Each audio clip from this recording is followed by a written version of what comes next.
मौनी अमावस्या पर करें पवित्र गंगा स्नान, पाप से मिलेगी मुक्ति, मोक्ष होगा आसान। विष्णु कृपा पाकर जीवन होगा धन्य, प्रेम से बोलो हर हर गंगे नमामि गंगे। हरे कृष्णा।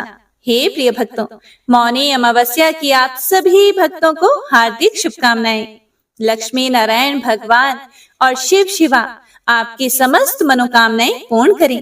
तो आइए सुनते हैं माघ अमावस्या अर्थात मौनी अमावस्या की बड़ी ही पावन कथाएं। सबसे पहले सुनते हैं अमावस माता की कथा। अमावस्या पर अमावस माता की कथा सुनने से अनंत शुभ फलों की प्राप्ति होती है। आप सभी भक्तजन हाथ में पुष्प अक्षत ले लीजिए। तो आइए कथा का शुभारंभ करते हैं। जय श्री गणेश। पौराणिक कथा के अनुसार एक गांव में सास और बहू अकेले रहते थे और उनका बेटा विदेश में कमाने के लिए गया हुआ था। सास और बहू आपस में बड़े ही प्यार से रहते थे। दोनों एक दूसरे की देखभाल भी करते थे। एक दिन बहू ने खाना नहीं खाया। तब सास बोली कि हे बहू, तुमने आज खाना क्यों नहीं खाया? तब बहू बोली कि हे सासू माँ, आज मेरा अमावस माता का व्रत है, इसीलिए मैंने आज खाना नहीं खाया। तब सास ने कहा कि बहू, यह व्रत क्या होता है और इस व्रत को करने से क्या फल मिलता है, मुझे भी समझाओ। तब बहू बोली कि हे सासू माँ, अमावस माता का व्रत करने से बहुत ही पुण्य मिलता है और घर में अन्न धन बना रहता है, सुख शांति बनी रहती है और अटल सुहाग मिलता है, पुत्र की प्राप्ति होती है। इसी तरह से 3 पनौती अमावस माता का व्रत भी रखा जाता है। इस व्रत में हर साल अलग अलग खाना खाया जाता है और विष्णु भगवान के मंदिर में चढ़ावा चढ़ाया जाता है या फिर किसी ब्राह्मण को दान दक्षिणा दी जाती है। इस व्रत में पहले साल शक्कर, घी और चावल से बना खाना खाया जाता है। पहले साल व्रत पूर्ण होने के बाद 1.25 किलो चावल और 1 कटोरी घी और 1 कटोरी शक्कर का दान किसी ब्राह्मण देवता को दान में दिया जाता है। दूसरे साल जौ, घी और शक्कर से बना खाना खाया जाता है। इसी तरह जब दूसरे साल का व्रत पूर्ण हो जाता है, तब 1.25 किलो जौ, 1 कटोरी घी और 1 कटोरी शक्कर किसी मंदिर में चढ़ाया जाता है या फिर किसी ब्राह्मण को दान में देना होता है। तीसरे साल गुड़, तिल और घी से बने व्यंजन खाने चाहिए। जब तीसरे साल का व्रत पूर्ण हो जाए, तब आधा किलो तिल, गुड़ और 1 कटोरी घी किसी मंदिर में चढ़ाया जाता है या फिर ब्राह्मण को दान में दिया जाता है। हे सासू माँ, इसे ही 3 पनौती अमावस्या का व्रत कहा जाता है। हे प्रिय भक्तों, फिर आगे बहू बताने लगी कि माँ जी, इस व्रत का संकल्प लेने के बाद इसे पूरा करना जरूरी होता है। अगर पूरा नहीं कर सकते, तब घर परिवार में झगड़ा और घर में अशांति हो जाती है। यह सुनकर सासू माँ बोली कि बहू, मेरी तो अब उम्र हो गई है, लेकिन तुम यह व्रत जरूर करना। और तब बहू यह व्रत करना शुरू कर देती है। हे प्रिय भक्तों, एक दिन बहू ने किसी के कहने पर गेहूं से बनी रोटी खा ली और अमावस माता इस बात से नाराज हो गई। जो सास और बहू कभी बड़े प्रेम से रहती थी, बड़े प्यार से रहती थी, अब उन दोनों में झगड़े होने लगे। सभी गांव वाले भी हैरान हो गए कि इनके घर में यह सब क्या हो रहा है। सास अपनी बहू को कहने लगी कि जब से तुम हमारे घर में बहू बनकर आई हो, तब से हमारे घर की लक्ष्मी चली गई है। तुम हमारे लिए बिल्कुल भी शुभ नहीं हो। तब बहू ने कहा कि माँ जी, आपके घर की लक्ष्मी चली गई है तो मुझे बताओ कि वह कहाँ मिलेगी, मैं लक्ष्मी को लेकर जरूर आऊंगी। तब सासू माँ कहने लगी कि बहू, लक्ष्मी तुम्हें समुद्र के बीच में भगवान विष्णु के पैर दबाते हुए मिलेगी। हे प्रिय भक्तों, तब बहू यह कहकर चली गई कि माँ जी, अब तो मैं लक्ष्मी जी को लेकर ही आऊंगी, नहीं तो मैं इस घर में पैर नहीं रखूंगी। ऐसा कहकर बहू लक्ष्मी की खोज में चली गई। जब बहू लक्ष्मी की खोज के लिए निकली, तब उसे बीच रास्ते में गाय मिली। गाय बहू से पूछने लगी कि तुम कहाँ जा रही हो? तब बहू बोली कि हे गाय माता, मेरी सास कहती है कि मेरे आने से उनके घर में अन्न धन की कमी हो गई है और उनके घर की लक्ष्मी चली गई है, इसीलिए मैं लक्ष्मी जी को लेने जा रही हूँ। तब गाय माता कहने लगी कि हे पुत्री, अगर तुम जा ही रही हो तो भगवान से मेरे बारे में भी पूछ लेना।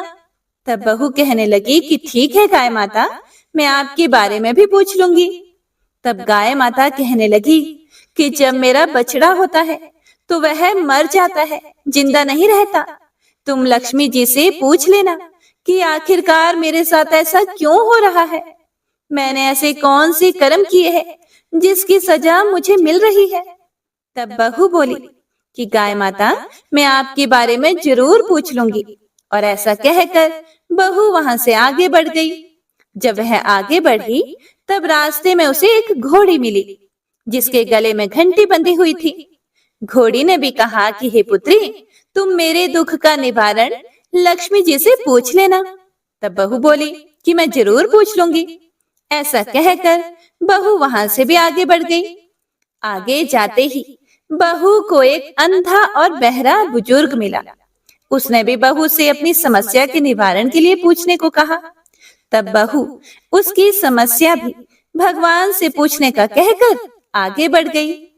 आगे जाते ही बहू को एक बूढ़ी औरत मिली जो कि हाथ और पैर से अपाहिज थी। उसने भी बहू से कहा कि बेटी, जब तुम भगवान से मिलो तो उनसे पूछना कि आखिरकार मैं अपाहिज क्यों हुई, मैंने ऐसे कौन से कर्म किए थे। तब बहू उसकी समस्या पूछने के लिए भी तैयार हो गई और फिर आगे बढ़ गई। आगे चलते चलते बहू बहुत थक गई और एक आम के पेड़ के नीचे बैठ गई। आम का पेड़ बड़ा खुश होकर बहू से पूछने लगा कि हे बेटी, तुम कहाँ से आई हो और कहाँ जा रही हो। तब बहू बोली कि वो लक्ष्मी जी को लेने जा रही है। तब पेड़ भी अपनी समस्या भगवान से पूछने के लिए कहने लगा कि मेरे पेड़ पर लगे हुए आम खट्टे ही क्यों होते हैं। हे बहुरानी, इस बारे में भगवान से जरूर पूछ लेना। तब बहू पेड़ की समस्या लेकर आगे बढ़ गई। थोड़ी दूर जाने पर बहू को एक तलाई मिली। वह भी बहू से कहने लगी कि बहू, तुम भगवान से पूछना कि मेरी तलाई का पानी इतना मैला क्यों है, कोई भी यहाँ आकर पानी नहीं पीता। तब बहू बोली कि मैं जरूर पूछ लूंगी। और ऐसा कहकर बहू वहां से आगे बढ़ गई। बहुत दिन से जंगल में चलते चलते बहू बहुत थक चुकी थी। उसे भूख भी लगी थी, लेकिन खाने को कुछ भी नहीं मिला। तो वह भूख और प्यास से बेचैन हो गई और जंगल में बेहोश हो गई। उसी समय भगवान श्री हरि विष्णु और माता लक्ष्मी घूमते हुए उधर से जा रहे थे। तब माता लक्ष्मी विष्णु से बोली कि हे नाथ, हे प्रभु, यह तो आपकी बहुत बड़ी भक्त है, आप इसके दुख का निवारण कीजिए। तब भगवान श्री हरि कहते हैं कि इस संसार में तो बहुत से जीव दुखी हैं, सभी अपने अपने कर्मों का फल भोग रहे हैं। तब माता लक्ष्मी भगवान श्री हरि विष्णु से विनती करने लगी और कहने लगी कि वह भूखी प्यासी है, अगर इसे ऐसे ही जंगल में छोड़ दिया जाए तो जंगली जानवर इसे खा जाएंगे। माता लक्ष्मी की बात सुनकर भगवान श्री हरि विष्णु एक साधु का वेश धारण करके बहू के पास गए और उसे होश में लेकर आए। बहू के होश में आते ही साधु वेश में भगवान श्री हरि विष्णु उससे पूछने लगे कि वह यहाँ क्यों आई है और कहाँ जा रही है। तब बहू ने सारी बात बता दी।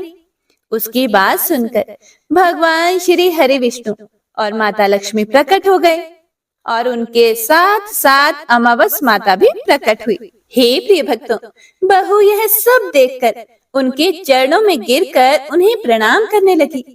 तब अमावस्या माता बहू से कहने लगी कि हे पुत्री, तुमने मेरे व्रत को खंडित किया है, इसी की सजा तुझे मिली है, लेकिन अब मैं तुझे क्षमा करती हूँ। अब तुम घर को जाओ, तुम्हारा घर अन्न और धन से भर जाएगा, तुम्हारा घर सुंदर महल में बदल जाएगा और तुम्हारी सभी मनोकामनाएं भी पूर्ण हो जाएंगी। यह सब होने के बाद बहू ने रास्ते में जो जो भी मिला था उन सभी के दुखों का निवारण करने के लिए विनती की। तब भगवान श्री हरि विष्णु कहने लगे कि गाय ने कभी भी अपना दूध किसी और को नहीं पिलाया, इसी कारण उसके बछड़े जिंदा नहीं रहते। तुम उसका दूध पी लेना, फिर उसके बाद उसके बछड़े जिंदा रहने लगेंगे। और घोड़ी पिछले जन्म में आटा पीसने वाली महिला थी। वह किसी को भी आटा पीस कर नहीं देती थी, इसीलिए उसके गले में चक्की के पाट बंधे हुए हैं। तुम उसके पाट खोल देना, वह बिल्कुल ठीक हो जाएगी। और वह बुजुर्ग कभी भी भगवान के मंदिर नहीं गया और ना ही कभी उसने भगवान के भजन सुने। तुम उसे ले जाकर मंदिर में दर्शन करवा देना, इससे वह ठीक हो जाएगा। और अपाहिज महिला, उसने कभी भी अपनी जवानी में दान पुण्य नहीं किया, उसकी यह सजा मिली है। तुम उससे कुछ भी दान करवा देना तो उसकी विकलांगता दूर हो जाएगी। और वह आम का पेड़, उसने तो कभी भी अपने पेड़ के आम किसी भी बच्चे को खाने नहीं दिए, इसी कारण उसके सभी आम खट्टे होते हैं। अब तुम उस पेड़ का आम खा लेना, फिर उसके बाद से उस पेड़ पर मीठे आम आने लगेंगे। और तलाई का पानी, पिछले जन्म में देवरानी जेठानी थे, वह हमेशा ही आपस में झगड़ा करती रहती थी, इसीलिए उसका पानी मैला है। तुम उसका पानी पी लेना तो वह तलाई शुद्ध हो जाएगी, फिर लोग वहां आकर पानी पीने लगेंगे। इस प्रकार बहू ने भगवान श्री हरि विष्णु, माता लक्ष्मी और अमावस माता को प्रणाम किया और उन्हें धन्यवाद किया और अपने घर के लिए तैयार हो गई। रास्ते में उसे जो जो भी मिला, उनकी सभी समस्या भगवान के कहे अनुसार वह दूर करती चली गई। सभी ने उसे भर भर कर आशीर्वाद दिया और घर पहुंचते ही उसका टूटा फूटा घर एक सुंदर महल में बदल गया। उसके घर में अन्न और धन के भंडार भर गए। अब बहू ने सासू माँ से कहा, हे सासू माँ, आपने तो सच में ही कहा था कि मैं आपके लिए शुभ नहीं हूँ। मेरे जाने से ही आपके घर में लक्ष्मी आई है। अब आप यहाँ रहें, मैं मरने जा रही हूँ।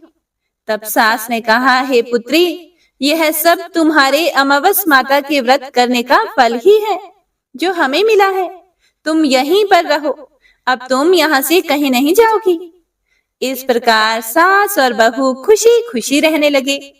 और फिर एक दिन सास का बेटा भी विदेश से वापस लौट आया और घर में जब उसने खूब धन और दौलत और धन के भंडार देखे, तब उसकी माँ ने सारी बात अपने बेटे को बता दी। इस प्रकार वह लोग खुशी खुशी रहने लगे और तीनों मिलकर अमावस माता के व्रत रखने लगे। तो सभी प्रेम से बोलिए, अमावस माता की जय। हे अमावस्या माता, इस कथा को कहने, सुनने और हुंकारा भरने वाले सभी भक्तों के घर में धन धान्य के भंडार भरना, सभी की रक्षा करना, सभी भक्तों की मनोकामनाएं पूर्ण करना। तो सभी प्रेम से बोलिए, अमावस माता की जय। भगवान श्री हरि विष्णु और माता लक्ष्मी की जय। हे प्रिय भक्तों, अमावस्या की अन्य कथा के अनुसार बहुत समय पहले की बात है। धर्मवर्ण नाम के एक बहुत बड़े ब्राह्मण थे। वह ब्राह्मण बेहद ही धार्मिक प्रवृत्ति के थे। वह हमेशा व्रत उपवास किया करते थे।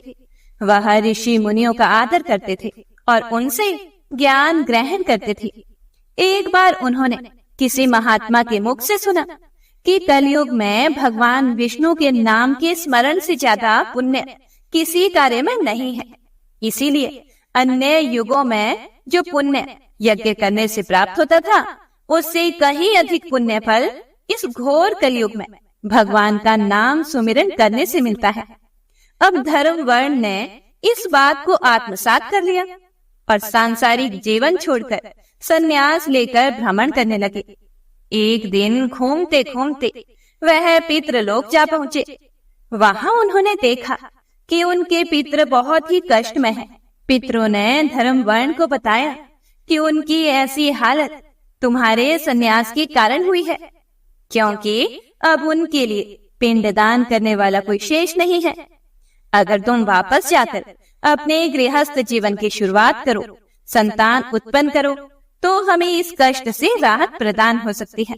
इसके साथ ही पितरों ने धर्म वर्ण को यह भी बताया कि अमावस्या के दिन विधि विधान से पिंडदान करो।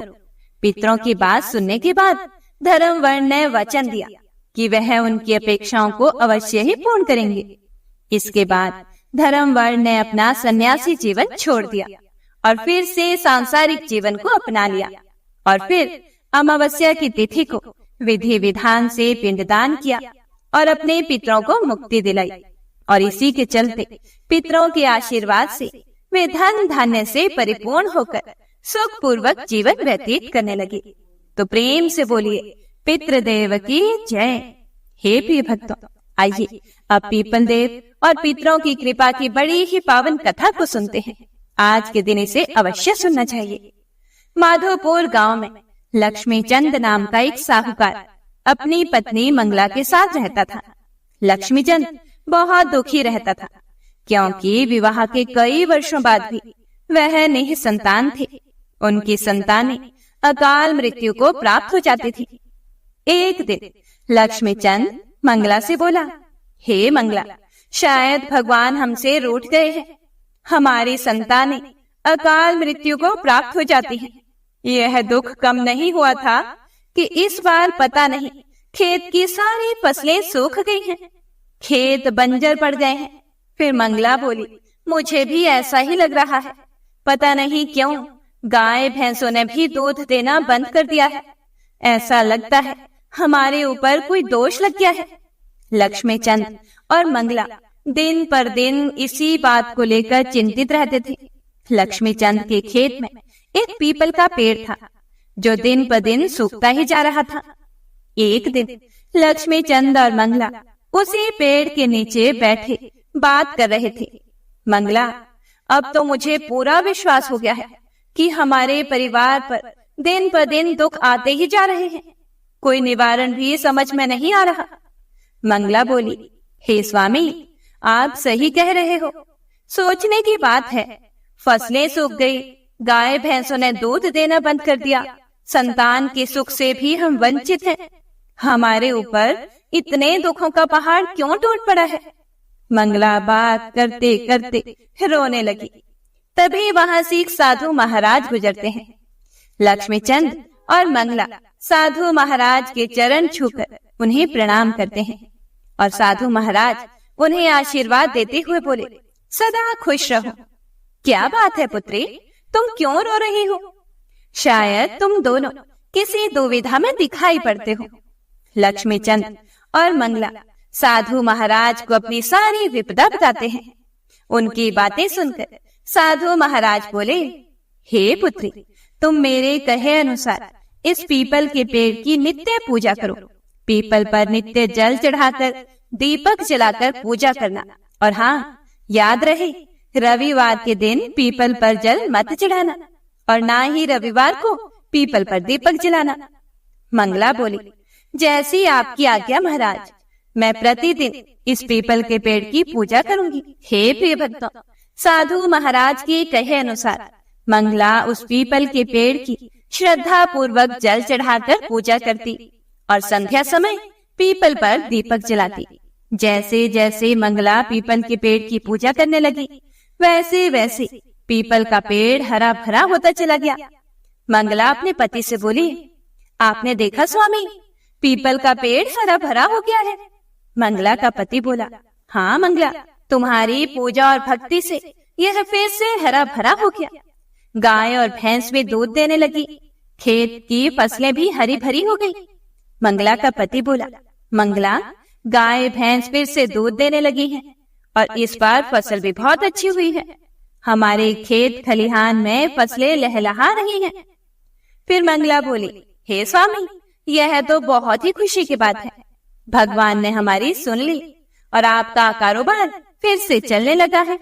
लक्ष्मी चंद और मंगला की जिंदगी में खुशियां फिर से लौट रही थी। एक दिन मंगला बोली, हे स्वामी, सुनिए, आप पिता बनने वाले हैं। मंगला का पति बोला, क्या मैं पिता बनने वाला हूँ? मंगला, तुम नहीं जानती आज मेरे लिए कितना बड़ा खुशी का दिन है। 9 माह के पश्चात मंगला एक प्यारे से बेटे को जन्म देती है। लक्ष्मी चंद और मंगला का परिवार संतान को पाकर खुशी से फूला नहीं समाता।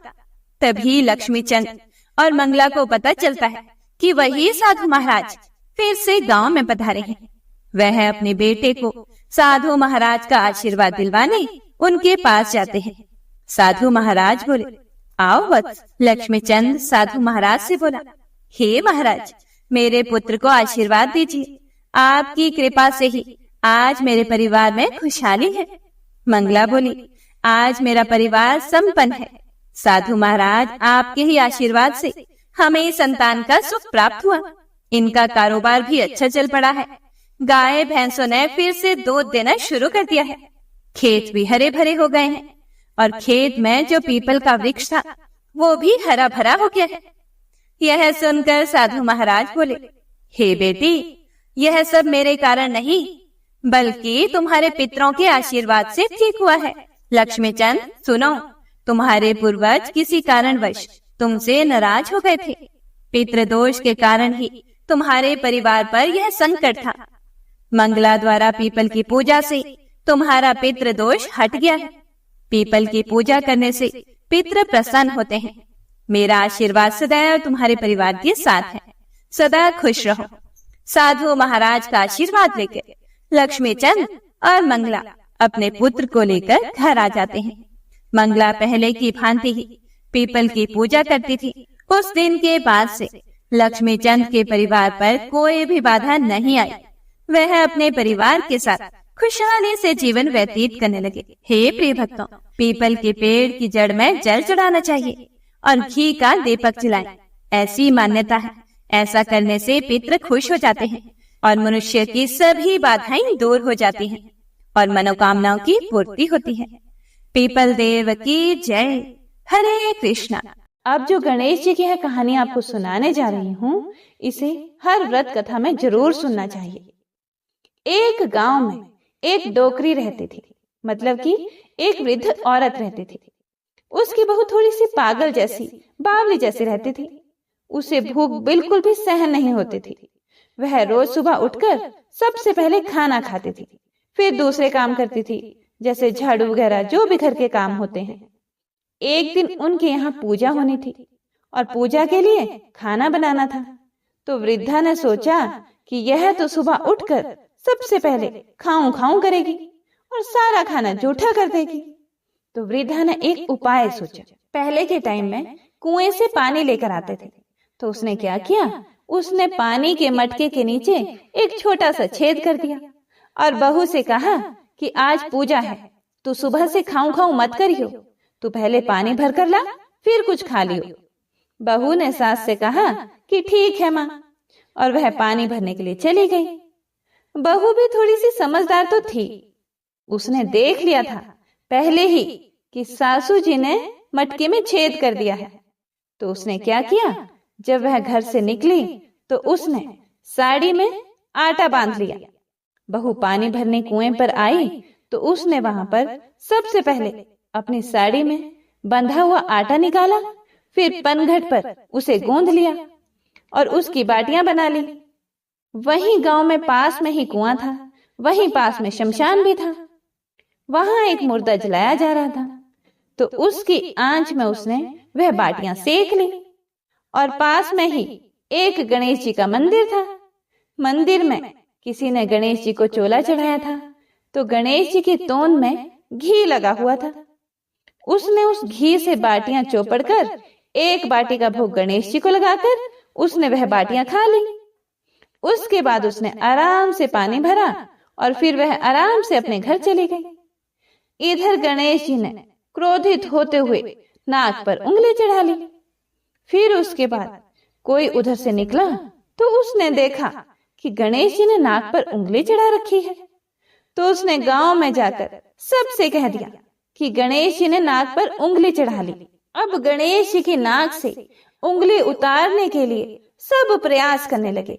कोई गणेश जी के पाठ करने लग गया, कोई हवन कर रहा था, कोई जाप करने लग गया ताकि गणेश जी की नाक पर से उंगली हटा ले। पर गणेश जी ने नाक पर से उंगली नहीं हटाई।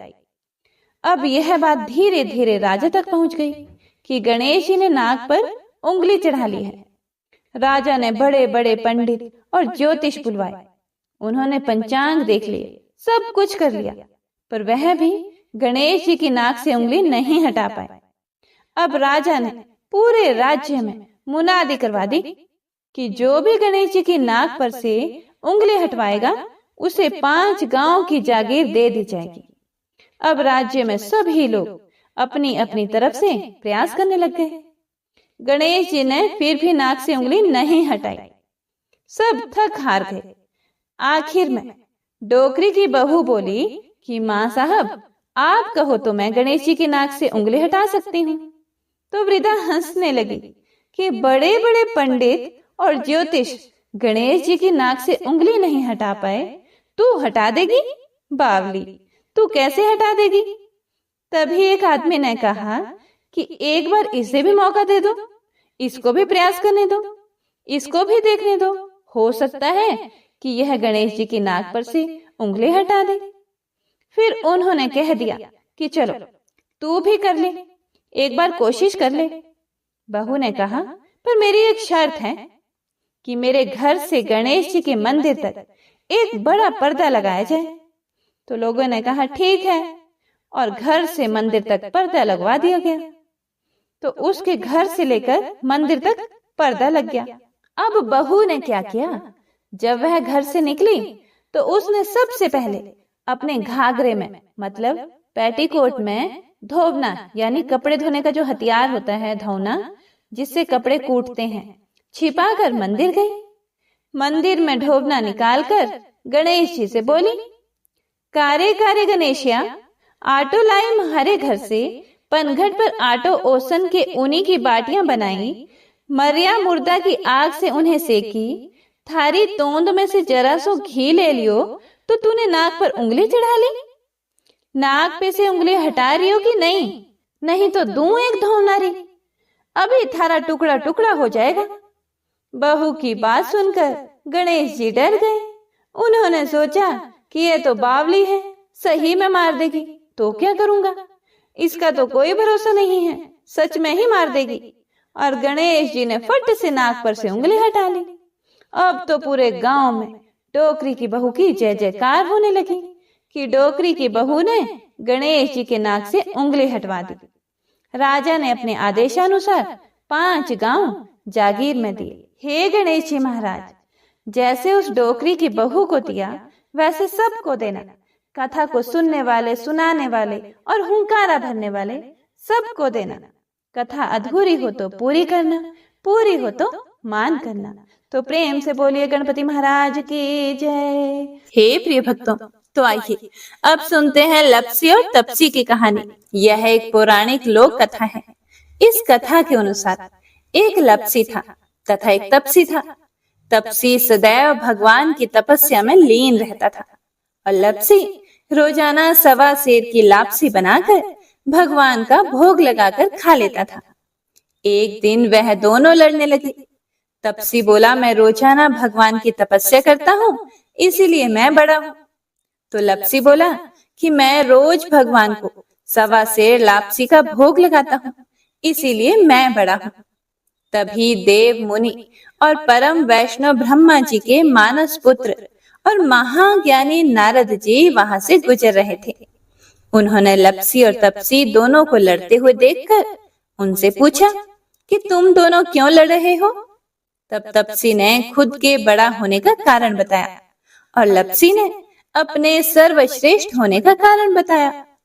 उन दोनों की पूरी बात सुनकर महाचतुर भक्त शिरोमणि नारद जी बोले कि तुम दोनों का फैसला मैं कर दूंगा। दूसरे दिन लप्सी और तप्सी नहाकर अपनी रोज की भक्ति करने के लिए गए तो नारद जी ने छुपकर 1.25 करोड़ की एक अत्यंत बहुमूल्य रत्न जड़ित और दुर्लभ मणियों से बनी अंगूठी उन दोनों के सामने रख दी। हे प्रिय भक्तों, तप्सी की नजर जब अंगूठी पर पड़ी तो उसने चुपचाप अंगूठी उठाकर अपने नीचे दबा ली। लप्सी की नजर अंगूठी पर पड़ी, लेकिन उसने ध्यान ही नहीं दिया और भगवान को भोग लगाकर लापसी खाने लगा। इसके बाद नारद जी उन दोनों के सामने आए तो दोनों ने हे नारद जी से पूछा, हे मुनि श्रेष्ठ, अब आप अपना निर्णय बताइए कि हम में से कौन बड़ा है, किसकी भक्ति श्रेष्ठ है। तो नारद जी ने तपसी से खड़ा होने को कहा। जब वह खड़ा हुआ तो उसके नीचे दबी अंगूठी उन्हें दिखाई पड़ी। नारद जी ने तपसी से कहा कि तपस्या करने के बाद भी तुम्हारी चोरी करने की आदत नहीं गई, इसीलिए लपसी बड़ा है और तुम्हें तुम्हारी तपस्या का कोई भी फल नहीं मिलेगा। हे प्रिय भक्तों, तब तपसी बड़ा शर्मिंदा होकर नारद जी से माफी मांगने लगा। उसने नारद जी से पूछा कि मुझे मेरी तपस्या का फल कैसे मिलेगा। तब नारद जी ने उससे कहा कि यदि कोई गाय और कुत्ते की रोटी को नहीं बनाएगा, यदि कोई ब्राह्मण को भोजन करवाकर दक्षिणा नहीं देगा, तो उनके दान धर्म का फल, उन लोगों की पूजा का फल तुझे मिलेगा। यदि कोई सुहागिनी साड़ी के साथ ऊपरी अंगोछा का दान नहीं देगा, तो वह फल तुझे मिलेगा। यदि कोई दिए से दिया जलाए, तो वह फल भी तुझे मिलेगा। यदि कोई सारी कहानी सुने लेकिन तुम्हारी कहानी नहीं सुने, तो उसकी पूजा का फल भी तुझे मिलेगा। हे प्रिय भक्तों, उसी दिन से हर व्रत कथा कहानी के साथ लपसी तपसी की यह कहानी भी अवश्य सुनी और कही जाती है।